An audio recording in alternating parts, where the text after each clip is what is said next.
Good morning. Welcome to another Together Talk. My name is Greg Little, Superintendent of Lexington County School District 1. And last week, we discussed that students in grades 2 through 12 should wear face coverings, and that we are going to strongly encourage students in kindergarten and first grade to do the same as well. Now, there's a lot of discussions around masks on social media, and today I wanted to spend some time to try and separate fact from fiction.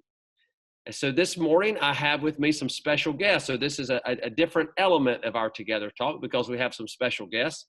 We have Dr. Anna Catherine Birch and Dr. Robert Daniels. They are with me this morning. They both work for the Children's Hospital, Prisma Health's Children's Hospital. And Dr. Birch specializes in pediatric infectious diseases for USC Pediatrics. And Dr. Daniels is a pharmacist who specializes in pediatric infectious diseases and serves as co-director as the Antimicrobial Stewardship Program. As you might expect, since we have announced that our first 4 weeks of school, that Lexington District 1 will require students and staff to wear masks during those first 4 weeks of school, we have received many questions and opinions related to the topic of masks. And we thought Dr. Birch and Dr. Daniels could help by answering some of those questions that we have received. So let's go ahead and get started. First, again, thank you so much for joining us this morning and for doing this for us. I know that you are both very busy, and we really appreciate your willingness to answer our questions. So let's start really with probably the most basic question. Help us understand, why does someone need to wear a face covering or mask to begin with? So I'll start out with that. So wearing a mask is one of the most basic things that we could do to help protect each other. I want everyone to know that when we wear masks, what we're doing is we are protecting other people from us. That is the beauty of masks. It contains our droplets that we spread when we talk. If we sneeze or cough, it will also contain those droplets as well. And so it is one way that we can have a normal life outside of what we do during this pandemic. When we wear masks, we can be closer to each other. We could go to school, we could go to work, we could do grocery shopping, etc., and still protect all that are around us. But the important thing about masks that everyone needs to know is it only works if everyone wears a mask. That's the key. And so that's why we are trying to get this information out to everyone, that we really need to be wearing these masks, especially in school, just because we're trying to get kids into the classroom. That is what we need to try to do to educate our kids, and this is one way that we can do that. Dr. Daniels, I think you had something else to say too.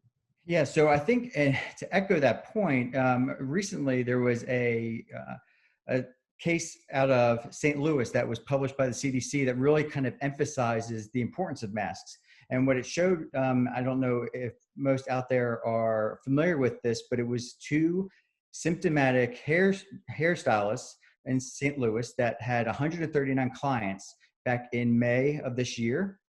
They were symptomatic or positive for COVID, did not know it at the time. And they, had 139 clients within a week period.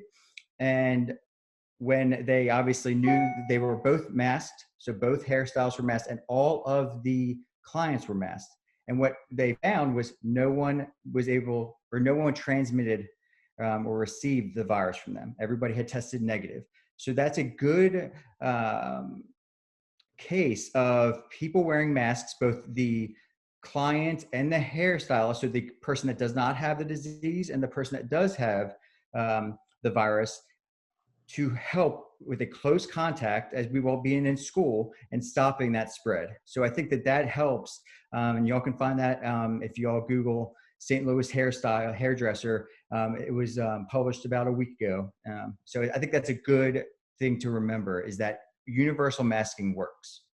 So that does sound like a good sign. So walk us through one more time. How does the science work behind using a face coverage? So like, if I'm wearing a mask, how does that stop me from spreading it to somebody else? Can you kind of walk me through that again?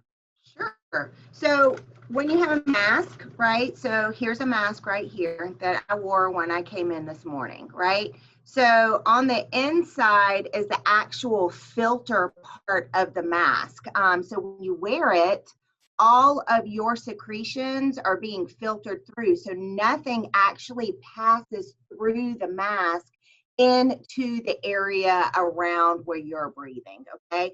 So if you're wearing this mask, and say I'm wearing it and I'm infected, all my infected secretions stay inside this mask and are not passed outside of the mask to everyone who's around me, right? So then say I'm sitting here and somebody is sitting next to me and they have a mask. It also does somewhat help filter in the air when the person beside me is breathing in, even with the mask as well. So if any of those particles happen to get through my mask, they are also protected next to me as well. So when you both wear the mask, the transmission of viruses or this particular virus is less than 5% chance that you're going to pass it from person to person. And so what we see is what Dr. Daniel's example is, no one ended up getting sick from those two hairdressers. That they served as clients. And I promise you, all of us get our hair cut, right? The hairdresser is right next to us. They're washing our hair. They're doing all sorts of stuff. They're right in front of us, breathing down on us all the time. With wearing those masks, there was no transmission of the virus whatsoever. So I think that that's why we see public health officials, people like me and Dr. Daniels in the community, promoting masks as the key message, because they really, really work. All right. Well, speaking of that, so if we can think about, so you're talking about how they really work, and certainly it appears from the St. Louis example that if both people wearing masks is really cutting down on the spread of the virus. Well, we've had some parents send in some questions about safety concerns regarding masks. And I'd really like for you to address some of those very specific questions that we've received from those families about children wearing masks throughout the course of the day, and who better to talk about children wearing masks in the course of the day than two pediatric specialists. So, so number one, let's start with this one. Is it true that wearing a mask means you are breathing in your own carbon dioxide all day, and that you're not breathing in enough oxygen? Certainly, we want to make sure that our children are safe and well developed. Tell me a little bit about this carbon dioxide and not getting enough oxygen in our lungs. So that is definitely a myth. For sure, when you wear a mask, you get plenty of oxygen that comes in through that mask, and your body is able to process that oxygen in the amount that you get without a problem. The carbon dioxide is actually breathed through the mask, and I just want to remind everyone the way that our body works. We have internal organs that takes care of those things, right? They take care of the carbon dioxide in our body. So no damage occurs to the body whatsoever when you wear a mask. So my 10-year-old who's going to be in the 5th grade next year, she's going to be okay. She is going to be 100% okay. She developmentally, symptomatically, physically, all are going to be okay wearing a mask all day long. I wear this mask as soon as I come into the hospital, unless I am in my office with the door closed, okay? Otherwise, I'm in this mask all day long, up to 8+ hours a day, and have no effects from wearing this mask. And then when I go home and I'm outside in public, I'm wearing this mask as well. Dr. Daniels does the exact same thing. So you have a whole hospital in Columbia and Lexington, because they have a hospital too that requires masks, that wear them all day long. They are health professionals who take care of people all day long with no side effects whatsoever of wearing a mask. Dr. Daniels, do you want to jump in on that? Yeah, so I think that we completely agree on that. Surgeons are on the surgical mask all day, and they have shown for years that they work to stop the transmission of the virus and they have not had any ill effects. And we'll talk, I assume, later on in this discussion about mask breaks and the effect of those too. So, and how they can help us, with the fatigue that could set in. But for 100%, masks work, and there is no ill effects from that. So what about the idea of if it's not good for a child's mental health? Because again, so you've addressed the physical health part of it, but what about the mental health? So my 10-year-old's going to fifth grade next year. Should I have any concern about that wearing a mask is going to impact their physical or their mental health in any way, shape, or form? So I would argue that number one, if everybody wears a mask, everyone is equal, correct? And in school, so there is no bullying, there is no difference between children, etc. If everyone's wearing a mask. But that being said, I would say that we are doing more harm mentally to kids, keeping them out of school, not wearing a mask, because they're sitting at home isolated.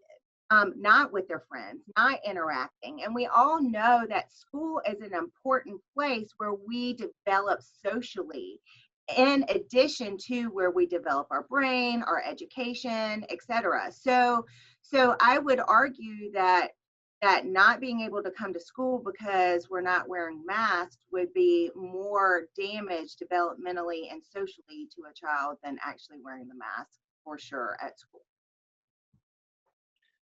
So Dr. Daniel, jump in on this for me if you would. Why can't masks then be optional though for children who don't want to wear them? So if you've got a group of people who don't want to wear the mask, why can't they just opt out and not wear a mask? And I think this goes back to the statements earlier. So we know that the person that could have the virus, it definitely works that way.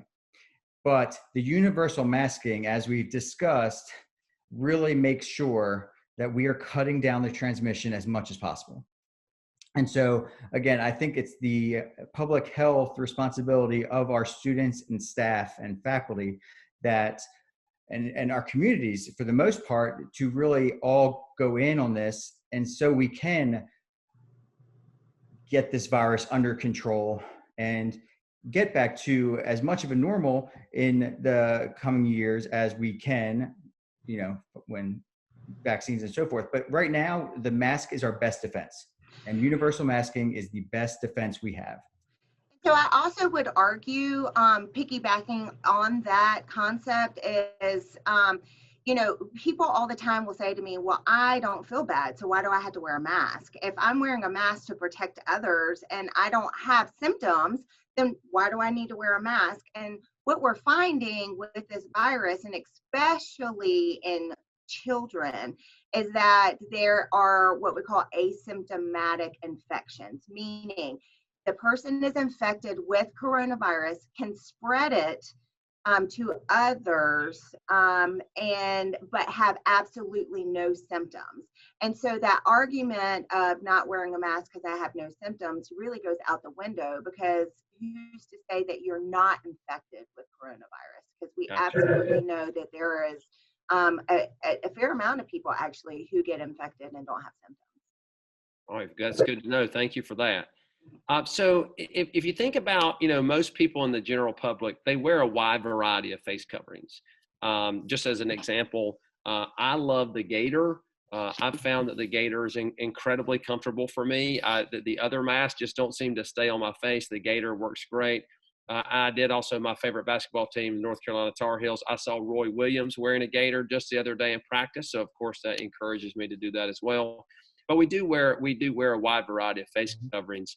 And knowing that, is there a particular resource that you could share with parents or our employees that will help them make some good decisions when selecting face coverings for their children or even for themselves?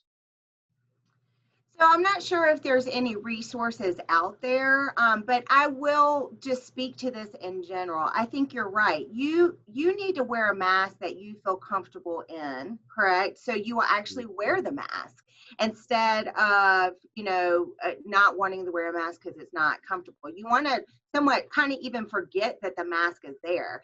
So any mask is better than no mask. All right. That's the important point there. Now, for people like me and Dr. Daniels and even the older, teachers and older staff in your school, I will say that the best mask is actually the surgical procedure mask that you can wear. But that is sometimes hard to find. They don't feel well, etc. So for your students, I would say that any mask is better than no mask, and you find the most comfortable mask that you can wear. One that kids will actually wear at school.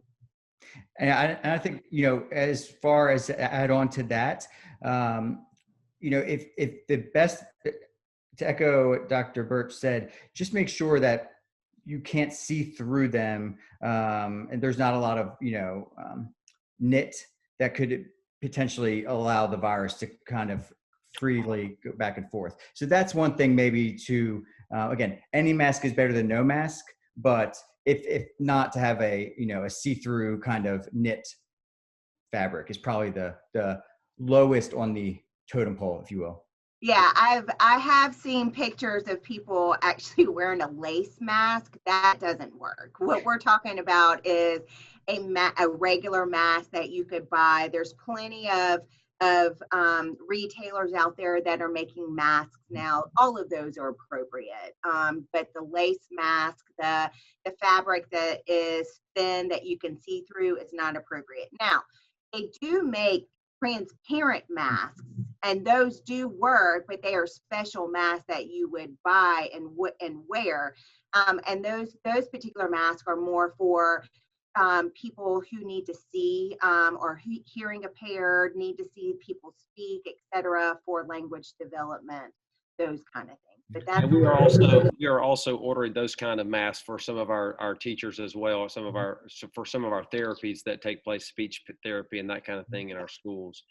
So, okay, so thanks for that. So, but what about face shields? So those often come up. Can I wear a face shield in place of some type of face covering?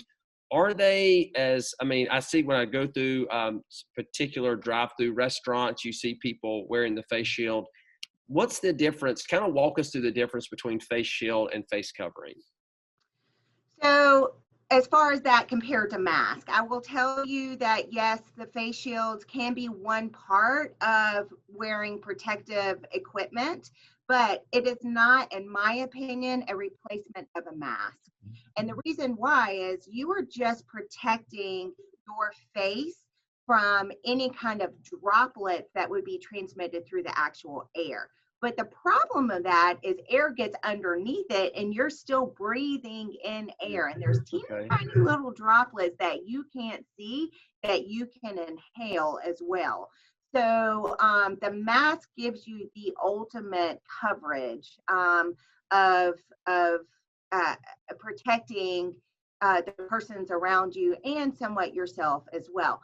So the people who are wearing those face shields, yes, it will protect somewhat from the droplets that they're expelling, but they also get around that shield as well. And so it's not 100% like a mask would be. Okay.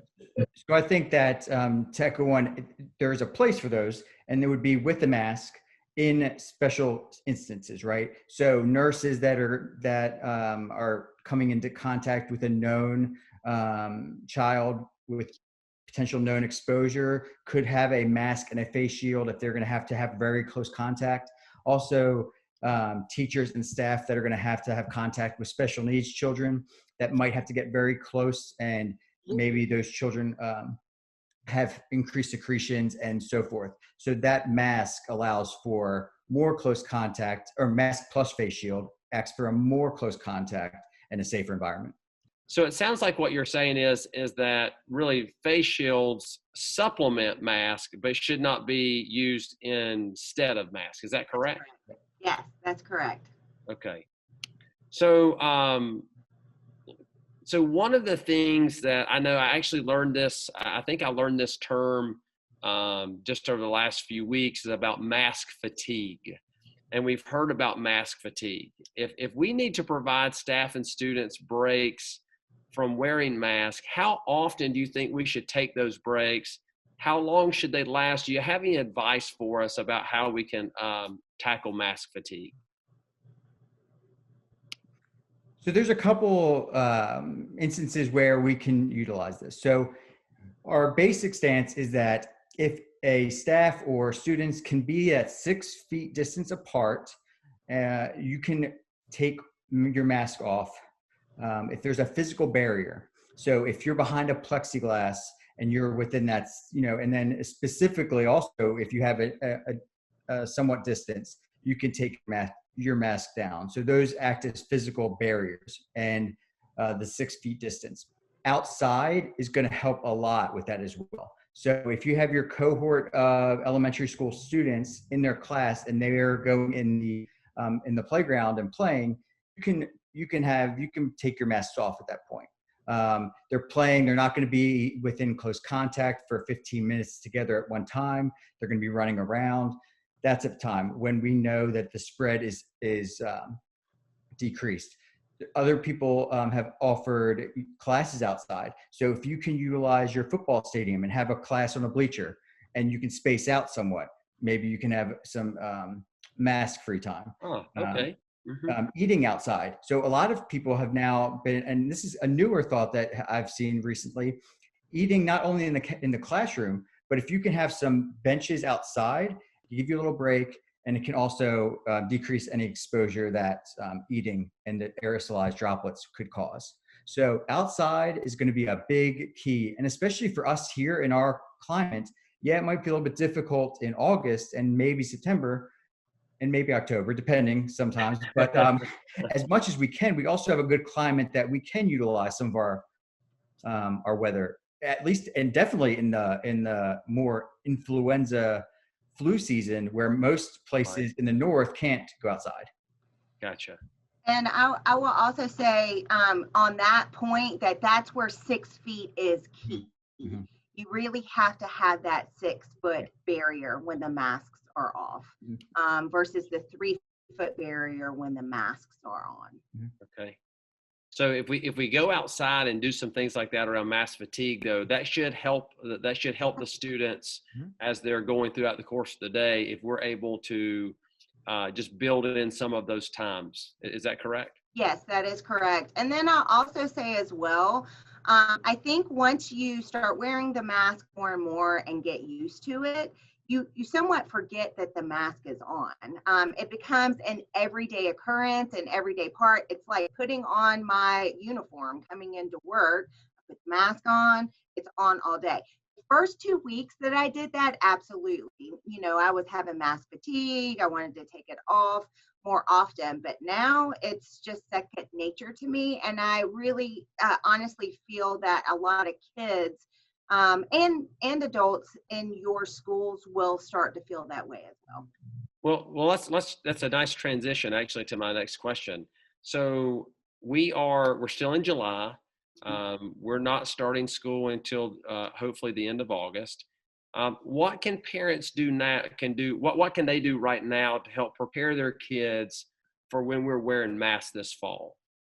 So I hope that these children are already and parents already wear the masks as they go out into the environment, going grocery shopping, going to stores, etc. But I would recommend starting to get your children used to wearing the masks, having some period of time during the day where the masks are on, and also start teaching them how to put on the mask appropriately and how to do proper hand hygiene, actually. And so also trying to teach the children at home, before they come to school, that you don't want to touch the masks. So that's also key. It's very hard, I understand, especially for the littler ones, to kind of keep them from touching their face. But at least the older children, all the way through older elementary, all the way through high school, can get the principle that once the mask is on, you don't need to be touching the mask, okay? Because as you're breathing things in, right, virus particles can get on the mask. And so if you touch that mask and then touch other objects, you could potentially be spreading the virus that way as well. So that's where hand hygiene is key here. making sure that both students and teachers and staff are constantly using hand gel, hand sanitizer, to clean their hands, because even the best person wearing a mask is going to inadvertently touch the mask at some point. Oh, I know I do. I'm terrible at that. That's one of my worst. That's Right. one of the worst things that I do all the time. I find myself pushing it, adjusting it, kind of stuff. I have my hands all the time like Right. that. So it is hard to kind of train yourself not to do that. So I would encourage parents to start trying to do that before the kids come to school. And then lastly, just also encouraging parents to have their children use hand hygiene and hand sanitizer at school, maybe even every hour, every 2 hours, those kind of things, because keeping your hands clean is also a key to this. Okay. And I'll add one thing too is, and I noticed this again, using my daughter as an example, is to talk louder, not lower, right? So not lower the face mask when they're trying to talk. That's going to be important in class. Some kids might have a lower volume of talk, and they might not be able to, if they don't have their mask, if the mask's going to stop their volume. And so instead of lowering the mask, because they're going to want to lower it so they can talk, just have them talk louder. So Okay. speaking that, my daughter will want to kind of lower her when she was ordering ice cream last night at a store. She wanted to lower her mask to tell the person behind the counter what she wanted. But so we have to tell her, no, just talk louder. Louder, not lower. Okay, that's Louder, not that lower. sounds like a good strategy. Well, listen, I appreciate both of you taking your time today to join us and help us separate some fact from fiction. So just to review, what I hear you saying is that masks are the most important strategy. I heard you say that there is no downside for our students. They're going to be healthy. There's no health concerns or health risk with wearing masks that we have to worry about. You said some mask, even a mask, is better than no mask as long as you can't see through it. And so lace and other things is perhaps not a great material, but everything else is better than nothing.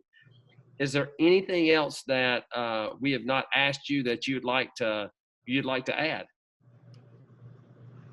I don't think so, but I do want just to applaud you and your team for putting these things together to try to educate your parents and your students about the importance of doing this. I think that your team has put together a great plan to get kids back in school, and so I just want to applaud you for that. I Well, think thank both you. Dr. Daniels and I really like your plan quite a bit and feel like that you've spent a lot of time on it. So Well, you thank should you be very proud much. of that.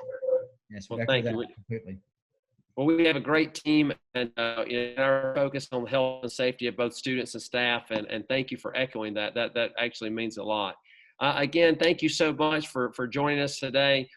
We appreciate your willingness to teach us about masks and about face coverings as we prepare to return to school this August. And again, stay tuned for more Together Talks as we tackle other issues about starting school for the 2020-2021 school year. Thank you very much and have a great day.